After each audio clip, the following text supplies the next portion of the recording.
All right, Larry Krueger here from the Pig and a Pickle Krug Show with a little 49er video as John Lynch spoke today in Palm Beach, Florida, at the NFL owners meetings, and we'll tell you about our takeaways from what he said today. And of course, we're brought to you by Pig and a Pickle, the best barbecue in all of Northern California. Check them out there in Emeryville. They're in Corte Madera. They're open 7 days a week from 11 a.m. till 8 p.m. or until they run out. Pig and a Pickle, the best barbecue in all of Northern California. This video is also brought to you by Mancini Sleep World. Looking to upgrade your sleep? Now's the perfect time. Our friends at Mancini Sleep World are kicking off their spring clearance sale starting Tuesday, March the 25th.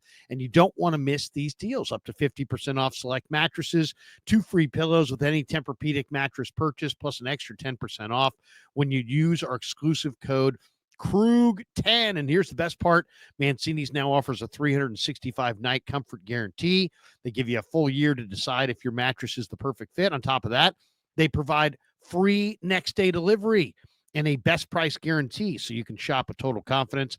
Click the description below. Make sure you use the code Krug10 to get that discount. Once again, click the description and make sure you use the code Krug10 to get that discount. And thanks to Mancini's for being a proud sponsor of the Krug Show. All right, let's talk a little bit about the 49ers.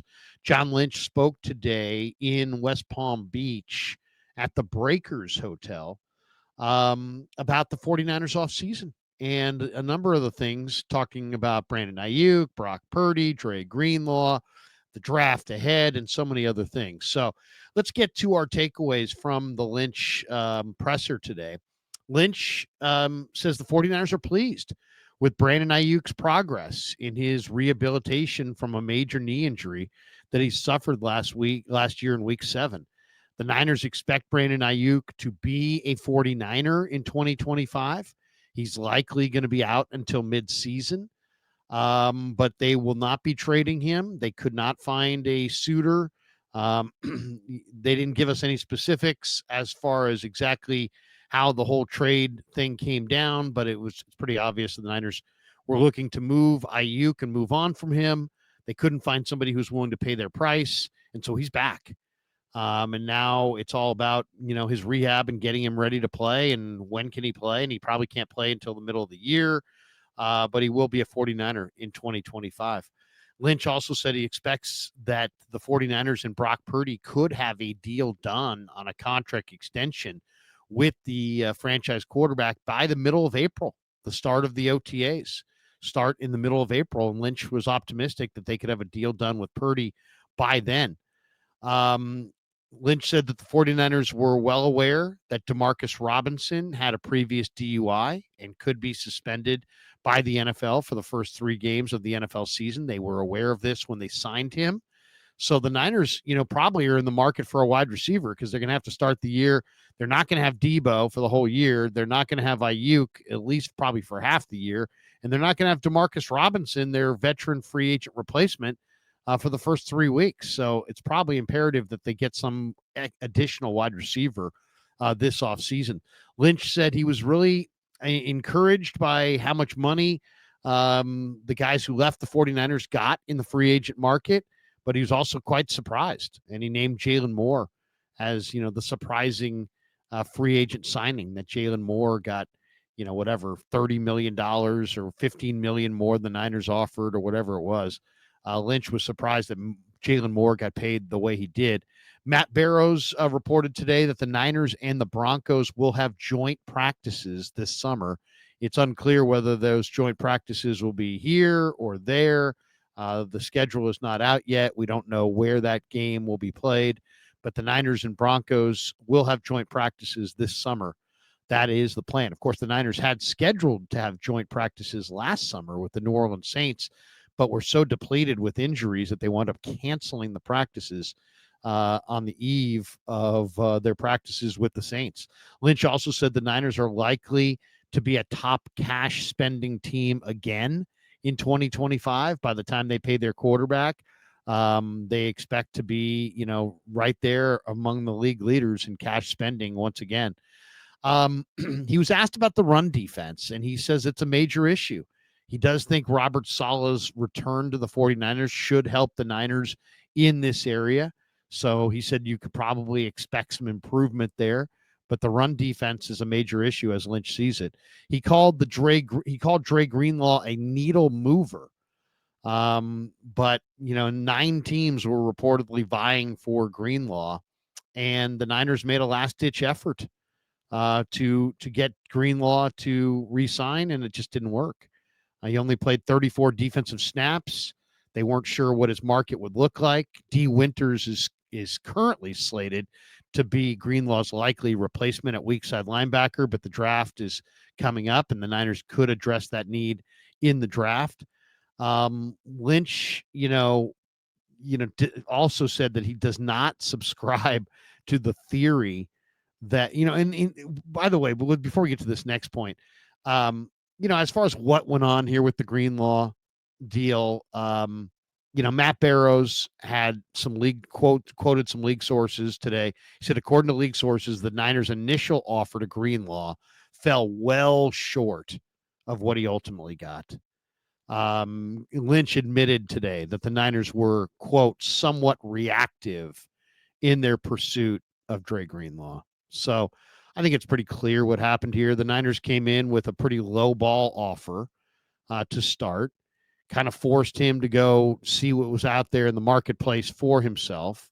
He went out and saw a Denver team that recruited him heavily. DJ Jones sounded like he might have been part of the recruiting process, and he jumped ship.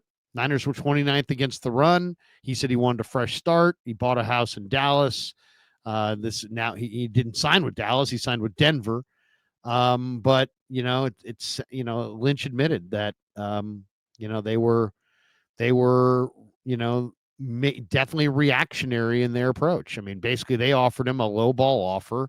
He got a better offer. They flew out there in the 11th hour because I think it's really important for John and Kyle's credibility in their locker room with the other players that they made every effort possible to re-sign Dre Greenlaw. And if they're perceived by the locker room as not doing everything in their power to retain Dre Greenlaw, they lose credibility in their locker room with their players. So we flew out to, Dallas in the 11th hour to offer Greenlaw more money. Maybe you should have offered him more money up front, then you wouldn't have to fly out there. And that flying out to Dallas, I think, is pretty clear what was going on there. They are trying to show the rest of their locker room that they did everything in their power to re-sign Dre Greenlaw. But in reality, they probably lowballed him early. And then when Denver came in with a bigger offer, they said, we'll get on a plane. We'll fly out to Dallas. We'll offer more than Denver's offering. And they probably ultimately did. Ultimately, the Niners probably offered more than what Dre Greenlaw was offered by Denver. But it's all about making somebody feel special and wanted. And it's the timing of things. And their timing was all wrong. So now they have to lean on D. Winters and a rookie. And Greenlaw is a Bronco. And they lose one of the heart and soul players of their team. They lose one of the leaders of their locker room. And they probably lose face with their players to some degree. So that's what was, I hope it was worth it, because that's what was on the line here. And Winters is slated to be the replacement, and we'll see if he can do the job. But, you call Greenlaw a needle mover, but according to Barrows, the Niners' initial offer to Greenlaw fell well short of what he ultimately got. So, and you can't be reactive in a pursuit of a player and get that player. I think hopefully they learn their lesson.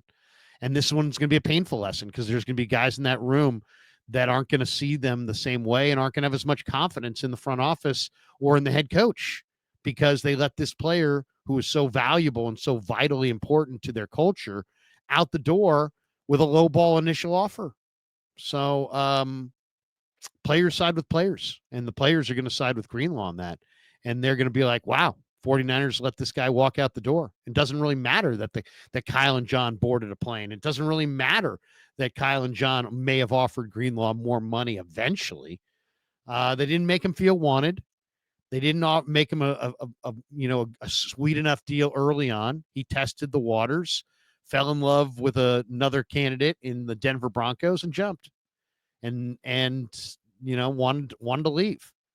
I mean, if when your head coach and your GM get on a plane and fly and beg one of their players who's only known playing for them his entire NFL career, and he's like, no, not interested. And your offer is the highest offer, man, how bad did Dre want out? Probably pretty bad. Probably wanted to leave pretty bad. Probably felt pretty disrespected. And does that disrespect does that story of being disrespected get told to the other players in the room? Yeah, it does. So Lynch and Shanahan may have lost face on this Greenlaw free agent deal, and I hope the money saved was worth it, because if they once you've lost face with your players, you've lost tons, and it's hard to get it back. Lynch also says he does not subscribe to the theory or to the thinking that the 49er offensive line was a problem spot in 2024. They're doubling down on this. He likes Jake Brendel. They like Colton McKivitz. It's, they like their offensive line. It's a pretty steady offensive line, I think is how he described it. He described his offensive line as pretty steady. So if you like Jake Brendel at center and you like Colton McKivitz at right tackle, and your stated position on your offensive line is it's a pretty steady group, then I would say that the chances of the 49ers drafting an offensive lineman at 11 are pretty much nil. I'd be shocked if they go offensive line. If you like the center and you like the right tackle, the left tackle is going to the Hall of Fame. The left guard could be Nick Sikel or Ben Barch, and it sounds like they like those candidates. And if you like Brendel and you love Pooney and you like McKivitz and you think you got a pretty steady offensive line, well, then I don't think you're going offensive line in round one. I think that's a pretty obvious takeaway there. I think that's, if you feel like you don't have a good left guard option, if you feel like you don't have a good offensive line, you probably go offensive line in round one. But if you think that McKivitz is good and Brendel's good, and you got in-house candidates at left guard that you like, and you got a pretty steady offensive line, well, there's no chance in hell you're going offensive line in round one, because you need a defensive tackle or two. You need a defensive end. You need a corner. You desperately need a receiver with no DeMarcus Robinson, no Aiyuk, no Debo. At least to start this year, you're not going to have those guys. So, and you're not going to have Debo for the whole year. So maybe it's one of those years where the offensive line is a need, but it's not the need on the level that the Niners think. To say that they have a pretty steady offensive line when all statistical breakdowns of such say the opposite, it's pretty gutsy. So we'll see how they address the offensive line. Lynch, when he was asked about this upcoming 2025 draft, he doubled down and said, hey, man, it's a deep class of defensive tackles. So what does that mean? If you don't think they're going offensive line in the first round, as we just discussed, and you think it's a very deep defensive tackle draft, maybe you're not going defensive tackle either. That may lend credence to the idea that the Niners are going corner or tight end or receiver. Could they go with Tyler Warren? Could they go with Luther Burden? Could they go with Jedi Barron?